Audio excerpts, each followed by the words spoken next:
Baik, saya mulai teman-teman. Selamat sore, assalamualaikum warahmatullahi wabarakatuh. Maaf saya datangnya nggak pas banget ya. Jadi hari ini hari Minggu, hari Sabtu. Jadwal sama anak-anak ajak jalan ke pantai, ngumpul sebentar, istirahat sebentar terus ini. Perkenalkan nama saya Eko, dan seperti tadi saya adalah CEO dan founder dari Remote Worker Indonesia. Zaman sekarang jadi CEO itu gampang ya, tinggal pesan domain. Kita SEO sekarang ada ya. Jadi kalau nggak ada SEO itu biasa aja. Kemudian ada satu quote dari suatu orang sastrawan Jerman, Goethe namanya, dia bilang gini: sumber kebahagiaan terbesar adalah kalau kamu bisa bahagia dengan kebahagiaan orang lain. Kalau kamu bacanya bagus banget, bukan ya, saya dapat quote itu dari komik Kenji edisi terakhir. Istilahnya mengatakan seperti itu. Itu benar ya, jadi apa hubungan yang saya sampaikan? Jadi saya kerja remote dari tahun 2011, 12 tahun yang lalu. Dan saya merasakan banget kebahagiaan seorang pekerja remote. Sehingga saya membangun RWID. Jadi kenapa RWID itu berdiri? Karena itu aja.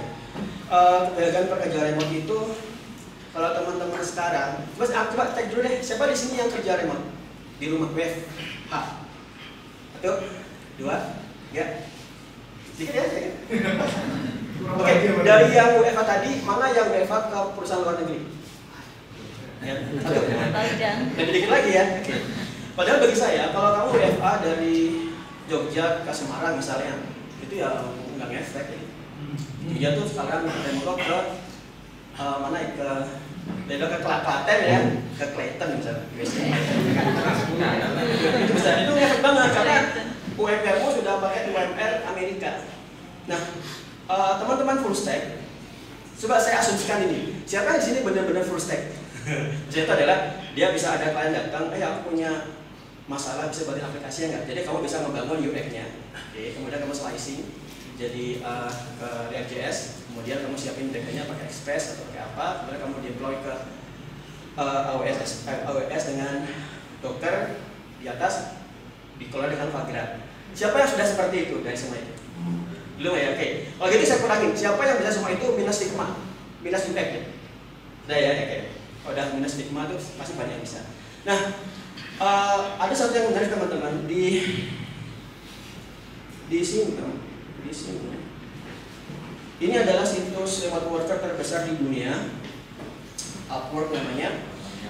Dulu dia ini kecil, dulu dia Odesk, tahun 2015 dia merger sama Elance jadi Upwork. Odesk itu maksudnya zero desk ya, maksudnya kerja tanpa meja, tapi ya nggak mungkin lah kerja tanpa meja, maksudnya zero desk, zero kantor ya. Nah, di Upwork itu kalau kamu cari full stack,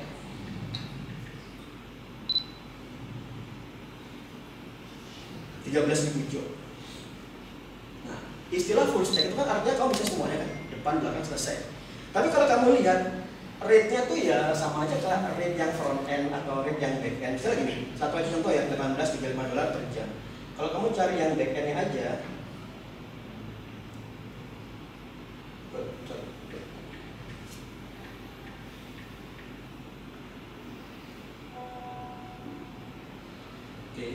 back end-nya juga malah begitu tadi ya, tadi kan sekitar 18 kan sudah 25-49. Jadi istilah full stack developer itu bukan berarti bayaranmu akan 2 kali lipat lebih besar daripada yang front end atau back end. Tapi yang benar adalah kamu akan diperas oleh pemilik pekerja, akan mengerjakan semuanya sendirian. Sebagai untung ya kan. Seperti itu. Di saat revolusi industri di Inggris zaman dulu, orang-orang menyangka ini kalau kita sekarang kita kerja pakai tangan 8 jam per hari. Nanti ini ya kalau kita punya mesin kita akan bisa kerja setengah lebih sedikit, walaupun yang lebih besar kita bisa pulang 4 jam per hari, 4 hari per minggu. Sepertinya gitu ya. Tapi kan manusia itu punya sifat serakah ya. Begitu mesin diciptakan ternyata bisa outputnya lebih banyak. Ya kalau itu bukan seperti itu, dong itu kamu tetap aja kerja seperti biasa supaya aku outputnya lebih besar. Nah, full stack developer itu punya masalah seperti itu. Kamu bukan berarti akan punya full stack, back end, front end, UX, bukan berarti 3 kali lipat gajinya, tapi sama aja. Malah orang itu milih menghemat karena meng-hire kamu.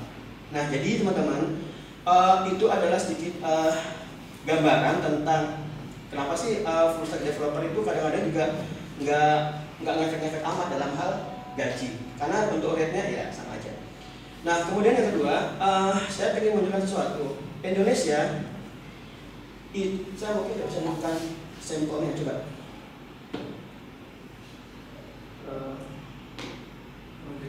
Country with freelance. Oke, let's see ya. Oke, kita pakai contoh satu aja. Mungkin sih tiap, kalau masalah statistiknya tiap website beda-beda ya.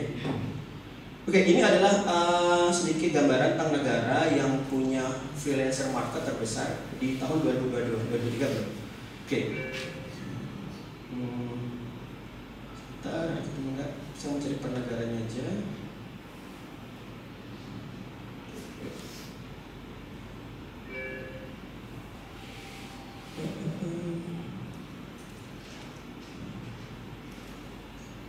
Saya nggak ketemu.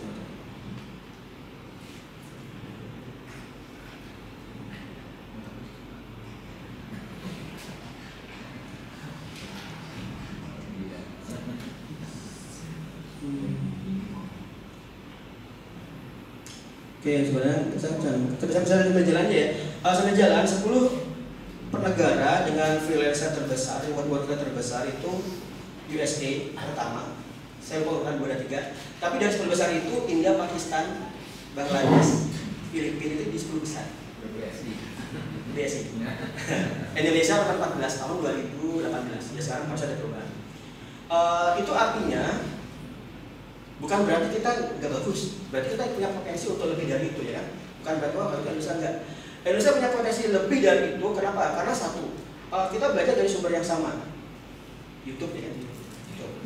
Kita belajar dari sumber yang sama. Cuma kita punya satu kendala yang luar biasa berat, dan saya mau menyalahkan sejarah juga bisa ya. Tapi kita dijajah kan sama Belanda tuh. Kita dijajah sama Belanda, kemudian kita bisa sangat-sangat patriotis banget sehingga bisa mengusir Belanda, menghilangkan semua di sini. Sebenarnya sih masih banyak sekarang bahasa Belanda di sini ya, tapi kita kan nggak pakai bahasa Belanda. Kita bahkan bahasa Indonesia. Freelancer nggak ada yang pakai. Nah akibatnya negara-negara yang dijajah oleh Inggris itu bagus semua. Kayak coba, jadi kan Pakistan, India, Filipina itu kerja sama Amerika, bahasa bagus semua. Saya pernah ngobrol, saya 2014 sampai 2018 kerja di Kanada via browser ya, via browser. Ngobrol sama dia, kenapa sih kamu suka ke Filipina? Dia bilang karena di sini semua orang bahasa Inggris. Karena mereka bagus. Kita kan nggak ada. Tapi saya berharap banget dengan generasi Z ya, generasi kita, anak saya tuh dan anak kalian nanti itu sudah generasi Z di mana dia nonton film tanpa teks bahasa Indonesia udah biasa ya kan? Kalau kalian ngamatin ya. Kadang salah mana saya lupa. Dari tadi nggak ada subtitle, kok jadi gini. Padahal dari tadi nggak ada ini juga. Nah, kalau dalam bahasa kita sudah bagus. Kenapa? Karena kita sudah dijajah sama dunia kayak gitu. Kita udah dijajah, nggak apa-apa. Alhamdulillah. Jadi anak-anak kita yang anak saya tahun 2002 mungkin 2030 sudah nyaman mereka. Kita udah nyaman. Saya bisa membayangkan Indonesia bisa masuk ke 10 besar di tahun 2030. Tapi kalau setahun 2 tahun lagi kayak enggak. Nah, kemudian teman-teman, kendala kedua itu masalah remote worker yang paling besar itu adalah kendala masalah disiplin. Kalau kamu ngantor, mungkin nggak kamu tidur siang? Ya mungkin ya kan? Ya dipanggil HRD dan ketahuan dengan HRD kan. Kalau di kerjaan freelance, remote work di rumah, siapa yang larang kamu tidur? Nggak ada. Saya setahun kerja remote, dipecat 2 kali. Bisa Jepang sekali, bisa Kanada sekali. Kenapa? Karena saya ketiduran. Ketiduran, menggarap aplikasi di sana, sampai ketiduran. Misalnya Kanada, dia minta jam 10 malam sampai jam 2 pagi, ketiduran juga, akhirnya nggak bisa. Akhirnya kalau kamu nanti mau remote work, tantangan pertama nggak bisa ya, udah pecahkan gimana caranya. Sebenarnya kendala ini udah gampang banget ya. Siapa di sini yang subscribe Netflix? Legal. Netflix itu bagus banget untuk belajar bahasa ya, bagus banget, sempurna banget. Kalau kalian masih belum pernah ngalamin ini, coba nonton film kartun aja deh, A Bug's Life. Jangan film action, itu beda banget. Film kartun itu kan dubbing itu bahasa lebih tertata. Kamu nonton A Bug's Life, matikan subtitlenya, jangan hidupin. Sekarang sudah nggak ada ganol ya, kan nggak ada ya, Netflix aja. Kamu pakai itu, kemudian kendala bahasamu bisa semakin lama semakin sirna. Jadi jajah dirimu dengan YouTube atau Netflix. Setelah kamu menguasai bahasa tadi, kendala kedua adalah kedisiplinan diri. Nah, kedisiplinan diri, gimana caranya? Saya nggak tahu caranya, kita paksa aja. Saya setahun baru merasa bisa. Setahun itu jatuh bangun, pecat 2 kali kan, cara uangnya habis, kerja lagi, dipecat lagi. Nah, maka sebenarnya kalau orang bilang, oh, kalau kamu ngeliat orang karena sudah sukses ya, punya perusahaan segala macam, itu sama sekali benar-benar kamu ngeliat gunung es ya. Wah, enak banget di situ ya, kamu tahu di situ. Sebelum sakit-sakitan itu kerasa banget. Sakit-sakitan, nyicil ditagih itu segala macam. Seperti itu. Nah, kendala masalah disiplin itu bagi kamu yang muslim mungkin akan lebih mudah mengatasi kendala disiplin. Syaratnya sholat jamaah di masjid. Tapi syaratnya pulang subuh jangan tidur.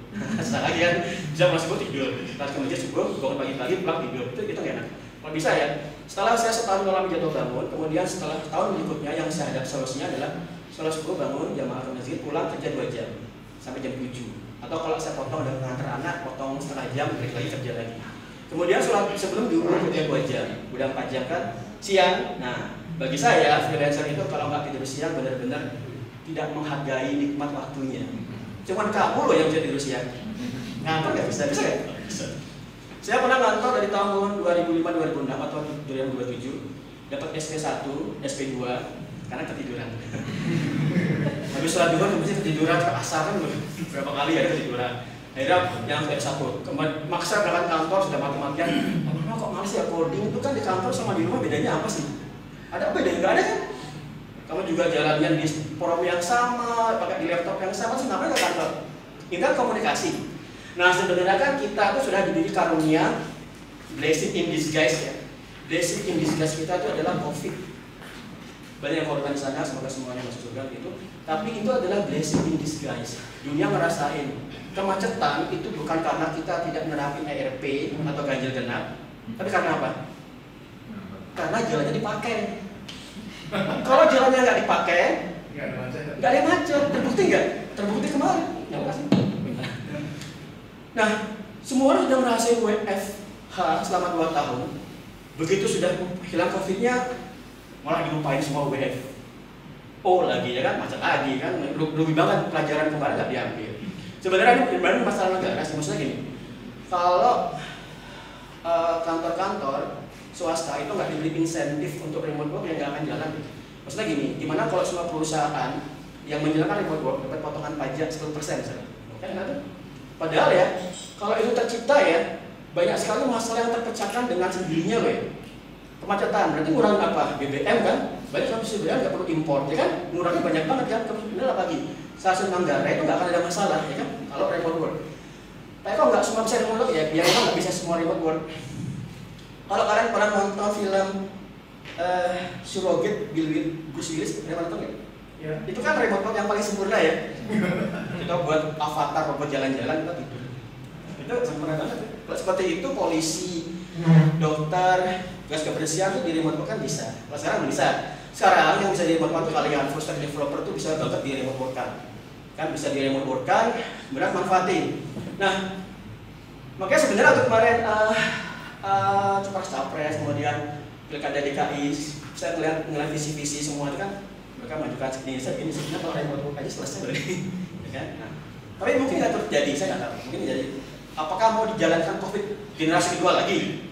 Baru orang takut jadi working from home lagi kan enggak?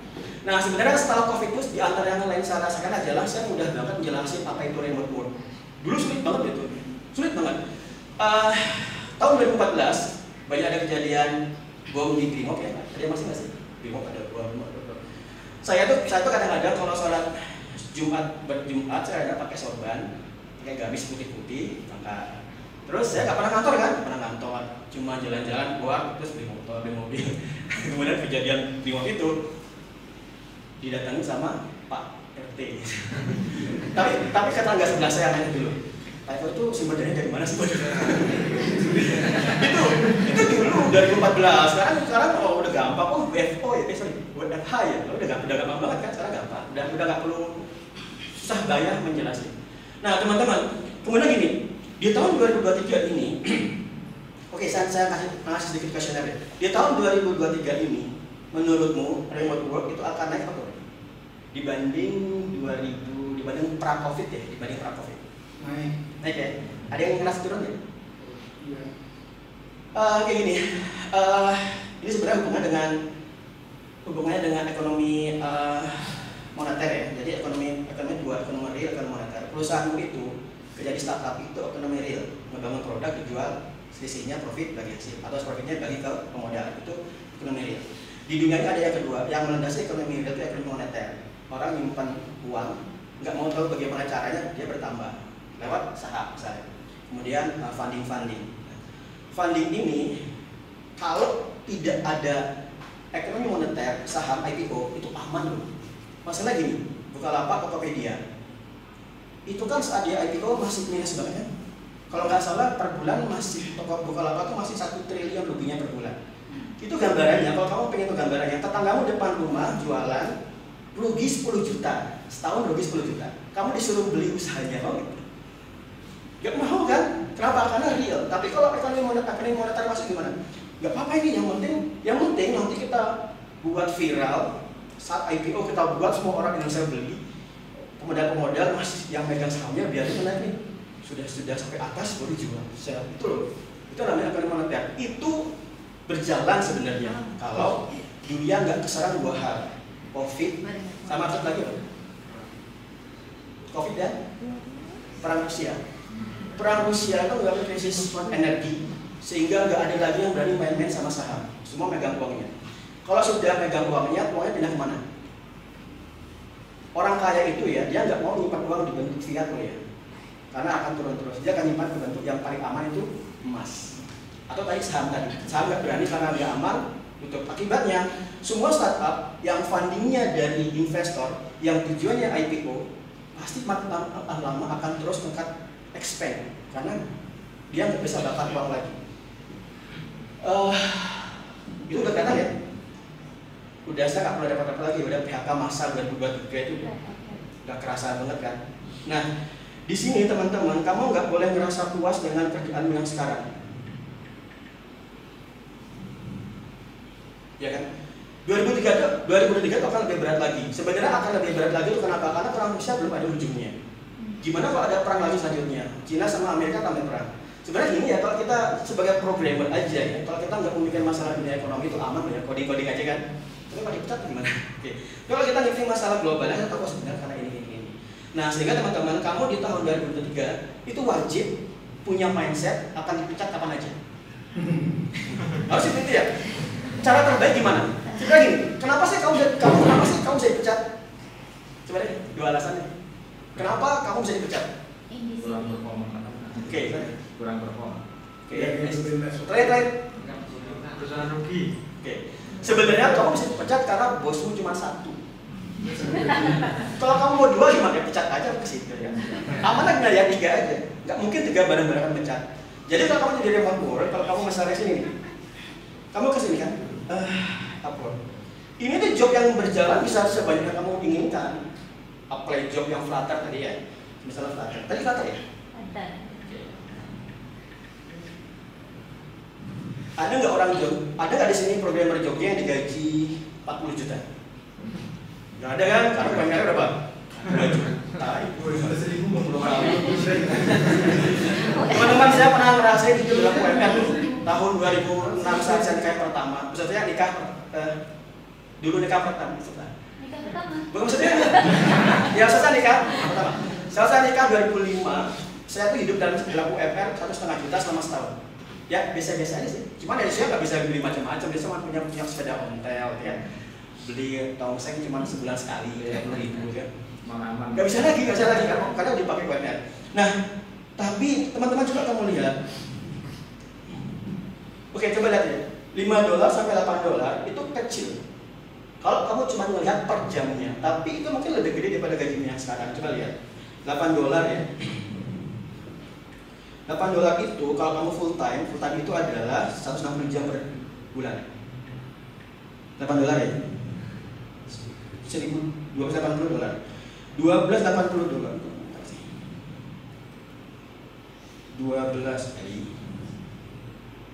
1280 kali USD IDR 19 juta. Hanya $8 tadi ya. Itu 19 juta. Padahal itu bukan gaji yang, itu gaji di bawah standar. Gaji normal untuk remote work global itu adalah menggunakan UMR, siapa tahu?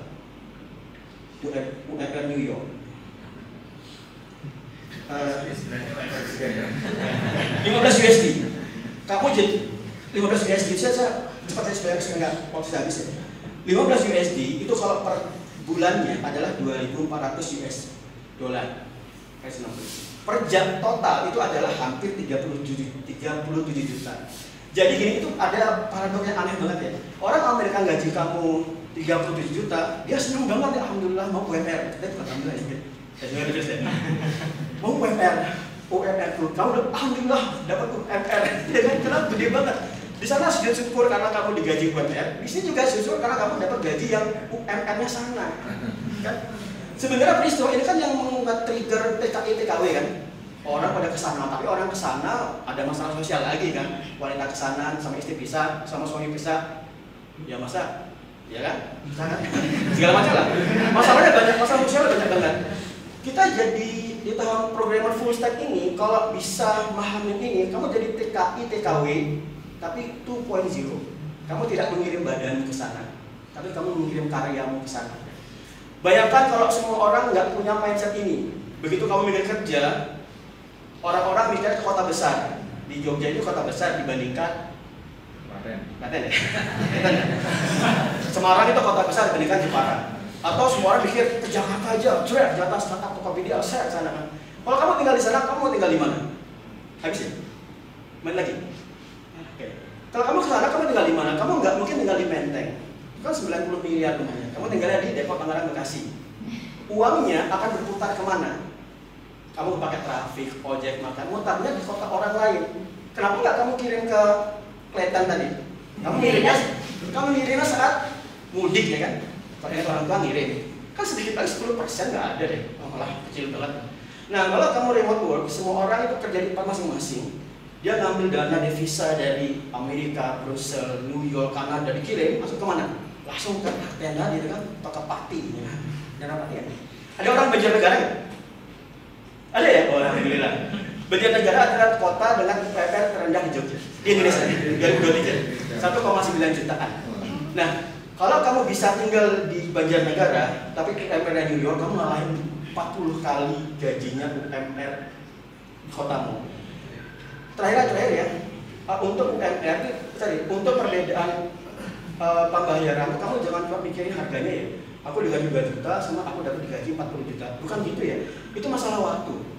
Itu kan seperti ini. Kamu kerja yang UMR New York, satu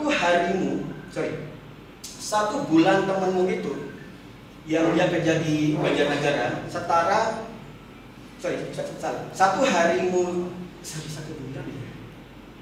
satu bulanmu kerja di New York, UMR dari remote work setara dengan temanmu 1 tahun 6 bulan.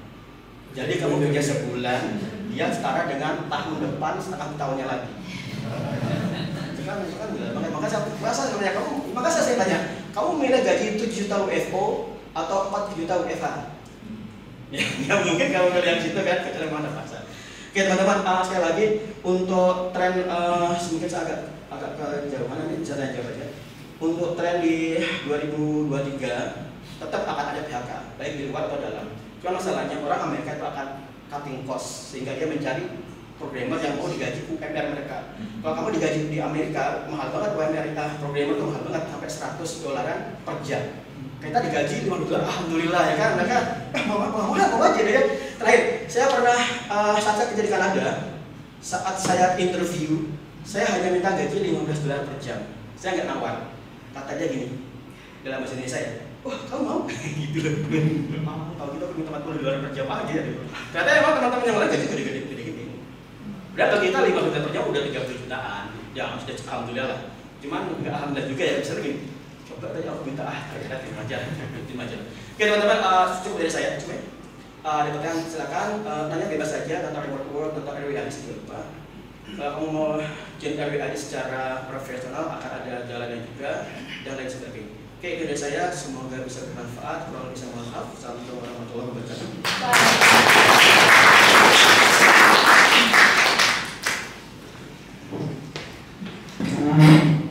Oke, ya itu dia penyampaian materi dari Pak Michael. Mungkin teman-teman di sini kalau ada yang ingin bertanya, silakan simpan dulu pertanyaannya. Nanti kita akan jawab semua di sesi Q&A gitu.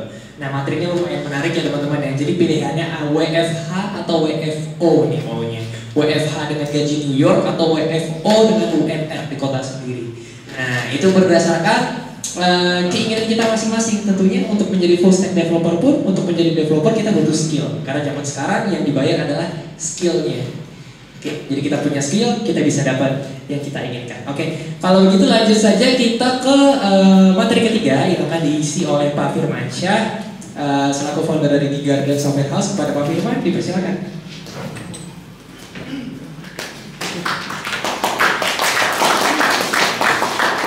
Halo, assalamualaikum warahmatullahi wabarakatuh. Saya minder sama dua narasumber tadi. Yang satu manusia setengah dewa, full stack developer, Flutter. Mas Eko WFH, freelance, remote worker, plus stand up comedy lagi. Jadi teman-teman yang terbiasa remote worker, nanti lucunya akan sama dengan, at least sama dengan Mas Eko. Tapi ada yang kurang satu tadi Mas. Kumpulan remote work, kalian tidak menyumbang apapun ke Rafael Alun. Karena kan dipotong gaji. Kan dipotong pajak ya. Sekarang kan lagi happening pajak-pajak kayak gitu, sensitif. Oke. Biasanya bintang tamu terakhir. Tapi ini saya terakhir karena kemarin dari teman-teman penyelenggara minta buat coba Pak ngisi apa ya, saya bingung juga. Tapi sebelum ke materi saya perkenalan dulu ya. Jadi teman-teman yang belum kenal, nama saya Firman. Saya founder dari Giga dan Software House. Dulu saya mendirikan, itu udah cukup lama ya. Kalau tadi Mas Sopet memperkenalkan dia punya sosial media, asli dan sangat saya akui, saya tuh kuper. Saya nggak punya Instagram, saya nggak punya YouTube channel, apalagi TikTok. Jadi saya bisa bikin. 2005 kita bikin sosial media tuh namanya Icon 03. Persis kayak Friendster zaman dulu, mungkin teman-teman ada yang belum pakai. 2005 saya bikin Friendster. Tapi saya punya akun Friendster itu. Setelah Friendsternya udah mau tutup, udah mau habis dijajah sama si Facebook. Jadi kalau nanya ada Instagram nggak ada sih. Saya itu juga nggak begitu sering juga ikut-ikut seminar kayak begini ya. Karena apa ya? Mungkin gak ada yang undang, kan gak ada yang kenal, gitu ya. Tapi it's okay. Saya mencoba melengkapi tadi narasumber. Yang pertama tadi Mas Ope bagus banget nyampaikan tentang bagaimana sisi teknikal dari salah satu full stack, yaitu Flutter. Kemudian Mas Eko nyampaikan bagaimana experience dia, bagaimana benefit yang didapatkan kalau kita sebagai remote work, spesialnya adalah sebagai developer. Nah, saya mau berbicara dari angle yang berbeda. Dari mana? Dari sudut bisnisnya atau dari sudut pasarnya. Karena kan teman-teman sejago apapun coding, sehebat apapun kalian menjadi developer, kalau nggak ada customer, nggak kepake, ya nggak sih? Nggak dapat duit juga, gitu loh. Nah, maka saya mau kasih insight ya, bagaimana perspektif dari sudut bisnisnya. Kenapa saya kasih judul Developer 4.0? Karena development kita itu sebenarnya developer itu hampir sama dengan revolusi industri. Mau tidak mau tuh harus mirip-mirip lah gitu ya. Makanya saya kasih Developer 4.0, tren developer dari masa ke masa. Oke, ini agak sedikit kuliah ya. Dulu saya pernah aja saya kasih pengantar lah. Teman-teman yang masih kuliah, yang baru-baru masuk ya, Kalau kalian tahu, tuh development tuh mulainya tahun 70-an. Development tahun 70-an. Semenjak kapan? Semenjak komputer itu ditemuin. Pertama kali tuh kita kenal program itu, dunia mengenal program itu di 70-an. Itu pun yang gunain militer. Kalau kalian cari banyak di Google tuh, segede apa komputernya, pokoknya segaban kita. Ya, jadi gimana bentuknya cari di Google. 80-an mulai kenal dengan Dark Age, itu masih apa namanya? Ini kayaknya ada typo. Ini bukan binary programming, tapi itu adalah CLI, Command Line Interface. Udah zaman kegelapan. Ya, saya masih nemuin tuh untuk praktikum SMP itu masalahnya. Terus 90-an udah mulai Visual Age. Di situ ada dulu paling happen banget tuh adalah Visual Basic, DLP, bahasa programnya pakai Pascal, pakai C. Itu 90-an. Siapa yang masih ngalamin? Ya mungkin bapak kalian lah, atau paling nggak om. Saya. Mas Eko tuh, kelihatan kan nomornya. 2000-an ini baru dunia baru nih. Nah di sini mulai dikenal dengan pemrograman berorientasi objek dan sebagainya. Bahasa pemrograman juga mungkin banyak, Java, Python, PHP udah mulai kenal. Nah di sini Mas Peter nih udah mulai ngomong nih di sini. Gitu. Nah 2010 sampai 2020 itu CMS Age itu bukan Content Service Management ya, tapi CMS itu adalah apa namanya? C-nya itu C-nya apa ya lupa saya. M-nya itu sosial media.